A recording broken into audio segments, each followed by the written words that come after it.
These latest headlines from ABC15 are sponsored by Lerner and Rowe Injury Attorneys. One call, that's all. Hey, happy Saturday to you. I'm Amelia Fabiano with your top stories from ABC15 Arizona. The state of Arizona is expected to resume executions as early as next year. Governor Katie Hobbs requested early in her term to pause executions until there was a review of protocols and procedures used to put inmates to death by lethal injection. Hobbs hired retired Judge David Duncan to conduct the investigation. But nearly 2 years after his appointment, the governor fired him, saying his reports had gone away from her review, noting at one point Duncan suggested using a firing squad, which is not an option under Arizona law, to overcome the impediments to lethal injection.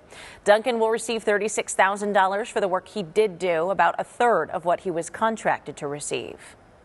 The IRS is taxing Arizona state rebates to help with inflation costs. Local congressmen are unhappy, though, because residents in 21 other states who got similar rebates were not taxed.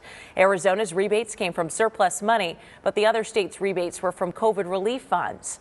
Lawmakers from both sides of the aisle are working together to get that money back from the IRS. The mystery of baby Skylar spanned decades. The newborn found dead in a Sky Harbor bathroom, a case that rocked the valley, going cold for years until recently. This case is the focus of our third episode of Arizona Crime Uncovered. Police earlier this year announcing the arrest of a woman from Washington state, and we're taking a look at how police tracked her down, where she's been for over 2 decades, and how her case here in Arizona is playing out. ABC15's Ashley Holden sitting down with a former Phoenix cold case homicide detective who pushed for justice in this case for years. What did it feel like to hear that someone had finally been arrested for this? It was amazing. Again, there were no family members to really support baby Skylar, but we felt like we had helped. So it was a great day to give that baby justice. Watch body camera video of the suspect's arrest and see new court video in the case by streaming episode 3 now on our ABC15 streaming app. Looking ahead here, a Phoenix park will be fenced off and temporarily closed starting tomorrow. This is Hilaria Rodriguez Park near 28th Street in Van Buren. Multiple city departments have been dealing with drug use, homeless camps, and illegal activities there for years now. The city now says they're closing the park to provide relief to the neighborhood. During the closure, multiple city departments will work to address the illegal activities. The city or anybody to help us with this park. It's not safe for any of the community, not for the kids, not for nothing.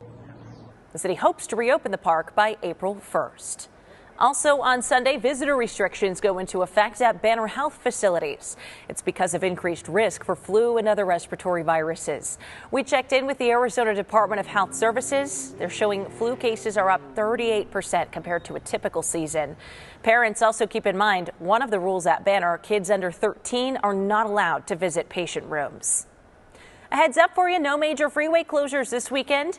There will, however, be some overnight restrictions tomorrow through Tuesday on the southbound 51 from 10 to 4 and both directions of the 101 in the West Valley from 9 to 5. Remember, you can find real-time traffic updates anytime on our website, abc15.com/traffic.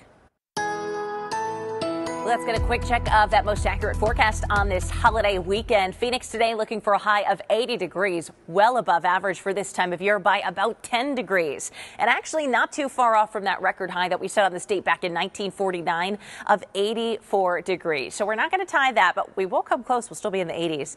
Other highs around our state today, 60s in Prescott, Sedona, and Payson, 50s north of the Rim and in Flagstaff and the Grand Canyon, and 70s out west along the Colorado River today. Overnight, as we wake up tomorrow morning, we'll see lows in the 20s in Prescott, 40s in Sedona, teens at the Grand Canyon, Flagstaff, and up towards Winslow as well, 20s in other spots in the high country north of the Rim, and 51 out west towards Lake Havasu. Our 7-day forecast here in Phoenix shows a very similar weather pattern every day for the next 7 days. Some clouds in the mix through the middle of next week, but we're staying dry. Highs will be in the upper 70s, low 80s every single day. As always, for the latest headlines, weather, and traffic, head to abc15.com or download the free ABC15 mobile app.